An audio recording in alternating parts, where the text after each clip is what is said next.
अस्सलाम वालेकुम, कैसे हो आप सब। उम्मीद है कि आप सब खैरियत से हैं।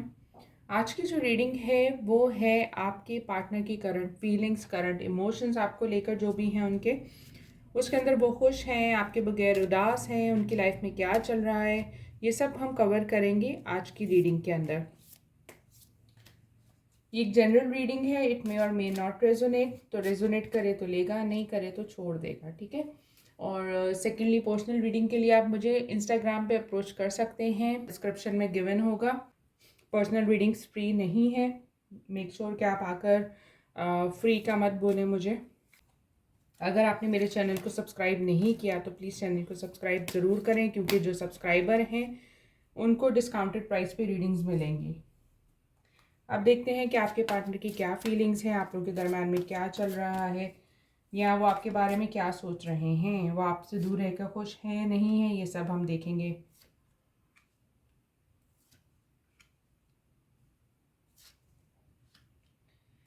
Pay attention to the red flags: engagement, let go of control issue, new love, children, it is safe for you to love।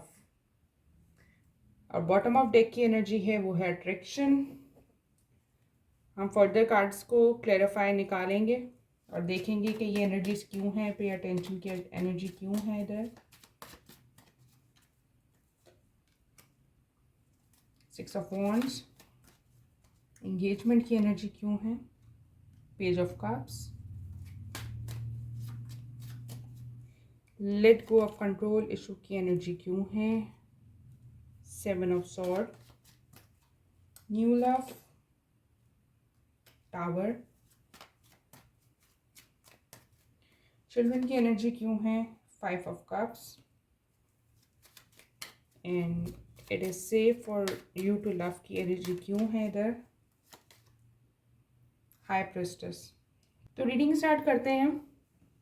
देखिए, जो चीज़ मैं पिक कर रही हूँ ना आप लोगों के लिए, काफ़ी जगहों पे ऐसा हुआ कि आपकी ने अपने इमोशंस को पीछे रखा है और अपने पार्टनर के इमोशंस को प्रायोरिटी दी है, जबकि आपके पार्टनर ने जो है आपको पीछे रखा, आपके इमोशंस को पीछे रखा और खुद को प्रायोरिटी दी, या उनके सराउंडिंग में जो लोग थे उनको प्रायोरिटी दी गई।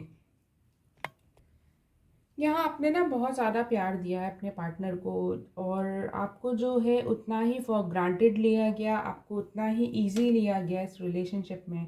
आपको कदम कदम पे ना रेड फ्लैग्स दिखाई दिए, आपको कदम कदम पे पता चल रहा था कि आपके पार्टनर आपको रिस्पेक्ट नहीं दे रहे, आपको वैल्यू नहीं दे रहे, हर चीज़ में अपनी मर्ज़ी कर रहे हैं। जहाँ आप कहते थे कि इस तरह नहीं करना, इस तरह करना है, तो उधर भी ये भड़क जाते थे। आपके साथ साथ और लोग भी इस रिलेशनशिप का हिस्सा रहे हैं, मतलब ये है कि आप हमेशा इनकी सेकंड प्रायोरिटी रही हैं, इनके फ्रेंड्स, इनके अपने, इनकी सराउंडिंग्स हमेशा इनकी फर्स्ट प्रायोरिटी। तो ऐसा नहीं है कि आप दोनों के दरम्यान में कभी कोई तीसरा आया ही नहीं। यहाँ मुझे लग रहा है कि कदम कदम पर आपको तीसरे पर्सन को या थर्ड पार्टी सिचुएशन को हैंडल करना पड़ा। अब वो थर्ड पार्टी इनके दूसरी प्रायोरिटीज़ हो सकती हैं, ज़रूरी नहीं है कि थर्ड पार्टी जो है वो कोई पर्सन ही हो। आपकी पर्सन ना मुझे यहाँ बहुत कंट्रोलिंग दिखते हैं, मुझे लगता है कि वो बहुत ज़्यादा कंट्रोलिंग थे, बहुत स्टाबन थे। उनको जो करना था वो करते थे, बिना किसी डर के, बिना किसी झिझक के, और एंड उसका जो बॉम्ब था वो आप पर आकर फटता था। वो आप पर आकर बोलते थे, आप पर आकर हर चीज़ का ब्लेम करते थे, जबकि वो खुद जो है इस तरह की एनर्जी में रहते थे कि उनको किसी चीज़ की परवाह नहीं होती थी। उन्होंने आपको कभी उस तरह की रिस्पेक्ट दी ही नहीं जिस तरह एक रिलेशनशिप में रिक्वायर्ड होती है। ये चीज़ आप फील करते थे, इस चीज़ को आप महसूस कर सकते थे कि आपके पार्टनर हमेशा जो है आपसे दूर भागते हैं, और हमेशा जो है आपको सिर्फ ऑप्शन की तरह यूज़ करते हैं कि जब उनके पास कोई नहीं होता, या जब वो उदास हो रहे होते हैं, जब वो अकेले पड़े होते हैं, तो आपके पास आ जाते थे, इंटरटेन होते थे और चले जाते थे। यहाँ जो इन्वेस्ट किया है ना इमोशंस ने, वो आपने किया है,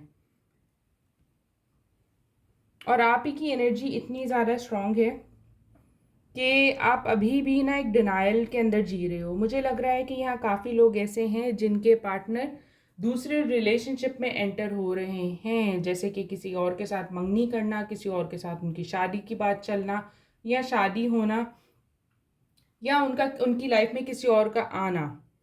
तो आपको पता है कि वो किन चीज़ों से गुज़र रहे हो, आपको पता है कि वो किस तरह दूसरी जगहों पे बिज़ी हैं और आपको जानकर इग्नोर कर रहे हैं, आपको जानकर ब्लॉक करके रखा है, आपको जानकर जो है वो किसी किस्म का कमिटमेंट नहीं दे रहे। हाँ, रीज़निंग बहुत दे रहे हैं बट कमिटमेंट नहीं दे रहे और आपसे सिर्फ भाग रहे हैं। या मुझे ना चीटिंग भी बहुत दिख रही है, डिसेप्शंस बहुत है। अंदर ही अंदर उन्होंने आपके भरोसे को तोड़ दिया। उन्होंने जो है आपके इमोशंस के साथ जो है ना बहुत अच्छे से खेल गए हैं। आई एम सॉरी टू से बट मुझे लग रहा है कि आप जितना इनको इमोशनली आप इनके साथ जितना अटैच थे ना, आप जितना इन पर इमोशनली रिलाई करते थे ना, उतना ही जो है इन्होंने आपके इमोशंस के साथ खेला।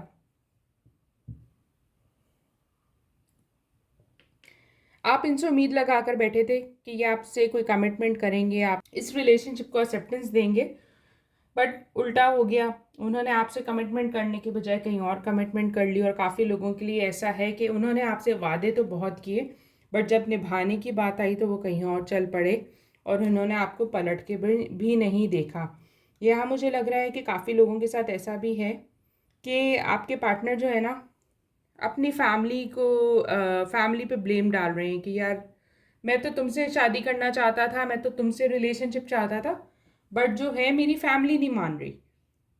तो यहाँ जो है ना एक ब्लेम गेम भी लग रहा है, सिर्फ इसलिए कि वो आपको कमिटमेंट नहीं देना चाहते बट आपको अपनी लाइफ में रखना भी चाहते हैं या चाहते हैं कि आप उनकी लाइफ में एक ऑप्शन की तरह रहें, लेकिन फिल वक्त जो है ना वो आपसे भाग रहे हैं।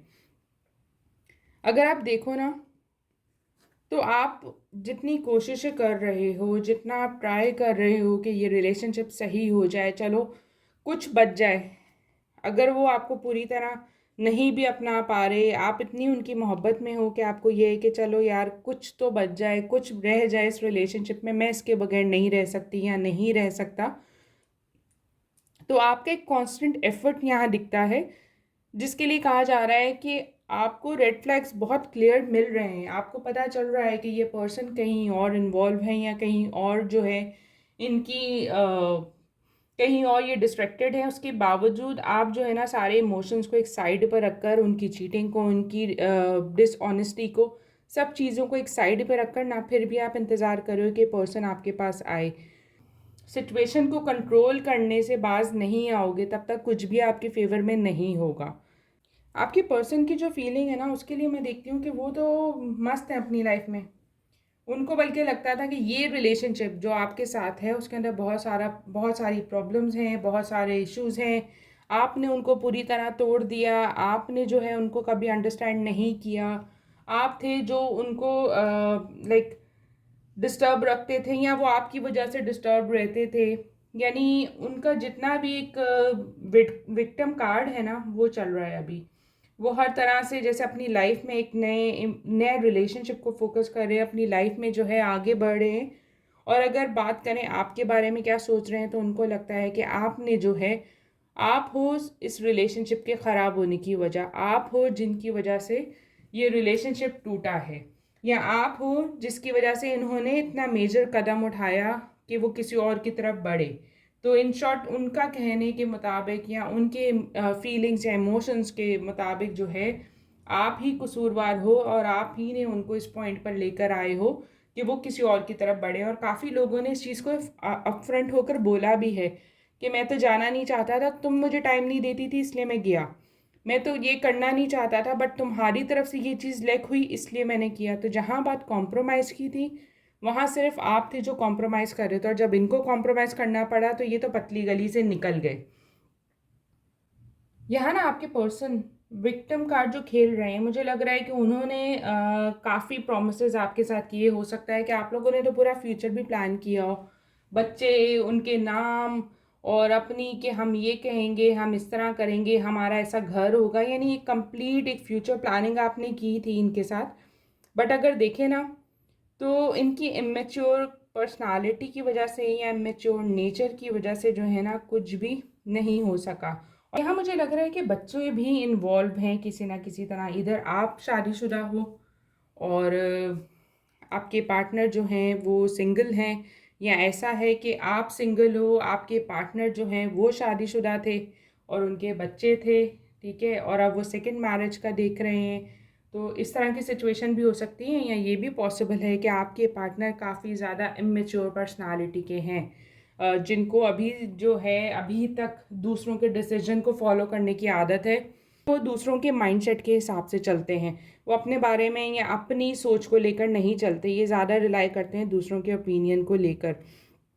तो अभी भी अगर मैं कहूँ ना, तो वो काफ़ी चाइल्डिश वे में सोच रहे हैं, वो काफ़ी इमेच्योर एनर्जी के अंदर, और उनको यही है कि मैंने तो जितना इस रिलेशनशिप के लिए करना था मैंने कर लिया, अब फर्दर मैं कुछ नहीं कर सकता, या फर्दर जो है मेरे बस में नहीं है। तो यहाँ कंप्लीटली उनकी गिव अप वाली सिचुएशन है। वो इस रिलेशनशिप को लेकर जो है ना, कुछ अच्छा सोच ही नहीं रहे। वो जितना ब्लेम है, जितना बुरा भला है, वो सिर्फ आपको उस चीज़ के अंदर अ, वो सारा ब्लेम, जितना ब्लेम है, जितना बुरा भला है ना, वो सब आपके हिस्से में आ रहा है, और वो अपनी लाइफ में बिल्कुल जो है अपने आप को, अपना ट्रैक सीधा कर रहे हैं और आगे मूव ऑन कर रहे हैं। उनको लगता है कि अब जो चीज़ें हो गई ना आप दोनों के दरमियान में, अच्छा, यहाँ मुझे एक और चीज़ लगती है कि यहाँ आप दोनों के दरमियान में ट्रस्ट इश्यूज भी बहुत है। आपके पार्टनर मुझे बहुत शक्की लगते हैं, कि हर चीज़ में छोटी छोटी बात पे शक करना है, इससे क्यों बात कर रही हो, उससे क्यों बात कर रही हो, यहाँ क्यों आ रही हो, यहाँ क्यों जा रही हो, वॉइस वर्सा, या आप ऐसे करते होगे। अच्छा, ये जेंडर स्पेसिफिक नहीं है, ये मेल्स के लिए भी है, कि हो सकता है कि आपकी फीमेल पार्टनर जो है वो काफ़ी ज़्यादा शक्की हो, जिसके चलते जो है आप लोग में काफ़ी लड़ाइयाँ रही हों, और एंड ऑफ द डे ये हो गया कि आपकी जो फीमेल पार्टनर थी उन्होंने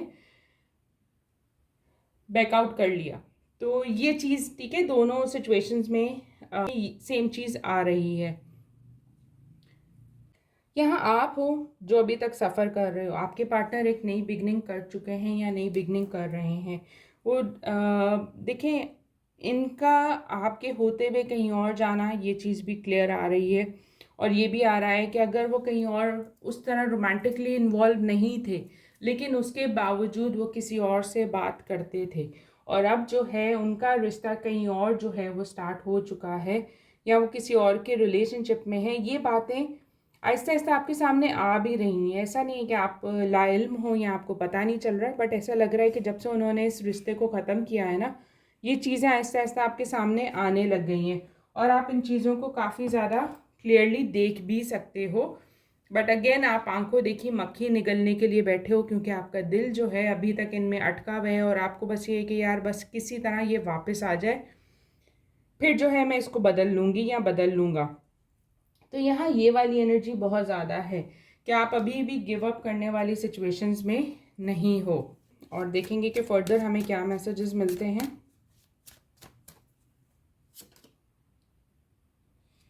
Intuitions, you already know the answer you seek. Balance, one person is giving too much in this relationship. Patience, everything will unfold in divine timing. तो देखें यहाँ अगेन, जैसे हमने अभी कार्ड्स के थ्रू भी यही रीड किया कि आप जानते हो कि क्या हो रहा है, आपको हर चीज़ का जो है ना इल्म है, आप समझ भी रहे हो, आप देख भी पा रहे हो, और आप हर चीज़ से बहुत अच्छी तरह वाकिफ़ भी हो। यानी आपको पता है, आप जो रीडिंग देखने आए हो, आपको पता है कि वो पर्सन आपके बारे में क्या सोच रहे हैं, वो क्या चाहते हैं, या जो है आप लोगों का फ्यूचर क्या है। आप बहुत अच्छी तरह जानते हो कि वो किस तरह दूसरी जगहों पे इन्वॉल्व हैं, और वो आपको बहुत फॉर ग्रांटेड ले रहे हैं, और आपके बारे में शायद सोच भी नहीं रहे। ठीक है, ये चीज़ से आप बहुत क्लियर हो।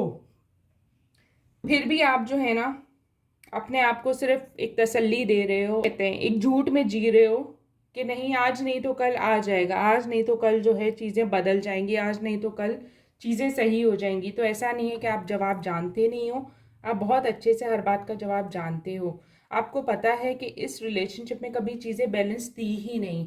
आप थे जो हमेशा इन्वेस्ट कर रहे थे, आप थे जो हमेशा एफर्ट डाल रहे थे इस रिलेशनशिप में, लेकिन उसके बावजूद जो है आप ही हो जिसको अभी हार का सामना करना पड़ रहा है।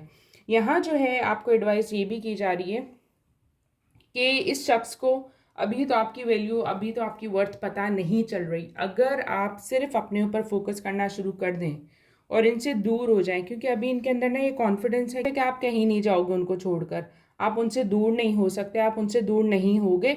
वो दुनिया घूम कर आ जाएं फिर भी आप उनका इंतज़ार वहीं करोगे, जिस वजह से जो है ना आप आज तक इसी तरह फॉर ग्रांटेड वे में ट्रीट हो रहे हो। आप सिचुएशन को कंट्रोल करना छोड़ दो और इतना ज़्यादा इन्वेस्ट करना, इतना ज़्यादा खुद को इस रिलेशनशिप के ऊपर, इतना ज़्यादा अपनी इमोशंस के साथ कॉम्प्रोमाइज़ करना, अपनी फीलिंग्स को सेक्रीफाइस करना सिर्फ इस चक्कर में कि ये पर्सन वापस आ जाए किसी तरह, ये छोड़ दो। फिर ये पर्सन जो है ना आपकी वैल्यू जानेंगे। जब इंसान किसी को खोता है ना तभी उसको पता चलता है कि उसने क्या खोया है, लेकिन अगर आप उसके पीछे ही भागते रहोगे वो सिर्फ आपसे आगे भागेगा, वो आपकी तरफ नहीं भागेगा, वो हमेशा आपसे आगे भागेगा। तो उसके पीछे भागना छोड़ दें और थोड़ा सा जो है ना खुद को काम रखें, पेशेंस रखें अपने अंदर। एक दिन ये ही पर्सन जो है आपसे माफ़ी ज़रूर मांगेगा, क्योंकि यहाँ अभी वो सिर्फ अपनी लस्ट के पीछे, अपनी ग्रीड के पीछे, अपने बारे में दिख रहा है, अपने बारे में सोच रहे हैं। आप कहीं भी एग्जिस्ट नहीं कर रहे। और आप अगर एक ऐसे रिलेशनशिप में अपने आप को रखना चाहते हो जहाँ आपकी वैल्यू ज़ीरो है, तो that is your own free will. अगर आप थोड़ा सा पेशेंस रखोगे ना, ये पर्सन आपकी लाइफ में आपको कमिटमेंट देने शायद कभी ना आए, ठीक है, लेकिन आपसे माफ़ी मांगने ज़रूर आएंगे। और अगर आप इस पर्सन से शादी कर भी लेते हो ना तो आप खुश नहीं रहोगे। यानी अगर आप चीज़ों को कंट्रोल करके, चीज़ों को किसी ना किसी तरह ज़ोर ज़बरदस्ती करके, उससे माफ़िया मांग कर, उसके पैरों में बैठकर उसको अपना बना भी लोगे ना, तब भी वो आपको चीट करेगा, तब भी वो आपसे दूर भागेगा, तब भी जो है आप लोग खुश नहीं रह सकोगे, क्योंकि यहाँ सिर्फ एक पर्सन इन्वेस्ट कर रहा है, दूसरे का कोई इसके अंदर अमल दखल नहीं है, कोई इमोशंस नहीं है, कोई जो है कोई इमोशंस नहीं है। तो यहाँ अगर आप पेशेंस के साथ चलो तो डेफिनेटली ये पर्सन आपसे माफ़ी मांगने ज़रूर आएंगे।